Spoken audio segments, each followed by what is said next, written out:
G'day guys. When looking for a new computer mouse, you might be tempted to get a cheap one from somewhere online like eBay or AliExpress, or maybe even locally like Big W or Kmart. Just be aware, they are cheap for a reason. They generally use cheap, low quality components that fail far too quickly, mainly the micro switches and scroll wheels. Replacement parts are usually quite cheap and not too difficult to replace if you own a soldering iron and know how to solder. We'll take apart this cheap gaming mouse from eBay, which has had its components replaced multiple times over the years, and we'll go through what exactly fails and how you can repair or replace it. These mice are generally only held together with 1 or 2 screws, usually at the back of the mouse. On this mouse in particular, the 2 screws we need to remove are hidden under these stickers. Carefully remove the stickers with a fingernail and place them sticky side up so you can reuse them later. Over the last 3 years of opening and closing this mouse, the stock adhesive still works. The 2 screws are just in here. With the bottom screws removed, turn the mouse back upright, and the 2 halves should separate.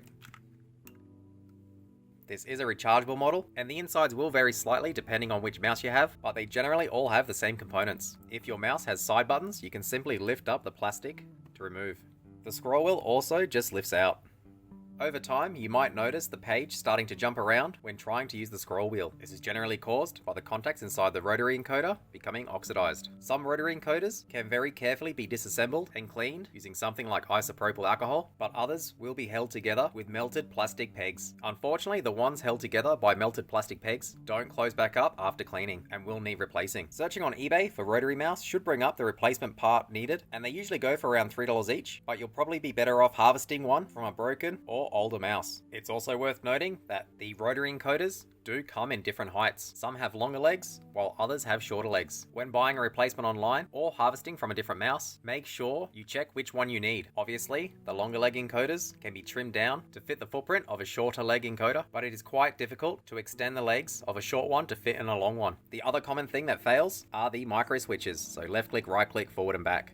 These two can be purchased online fairly cheaply by searching for mouse micro switch, but don't believe the claims on the listings saying they will last 100 million times. They will unfortunately fail again fairly quickly. You could pay a little more and get replacements from somewhere like Mouser, which should last a fair while longer, but they too will eventually fail. Most mice generally accept both types of micro switches, these longer 6-legged ones and also these smaller 4-legged ones.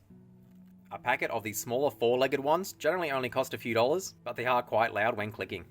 If you own a soldering iron, these mice are super quick and easy to fix when the scroll wheel or mouse buttons inevitably start to fail, but you're probably better off getting a decent high quality mouse to begin with. I think that'll do it for today. If you have any questions or comments, let me know down below. Otherwise, thanks for watching.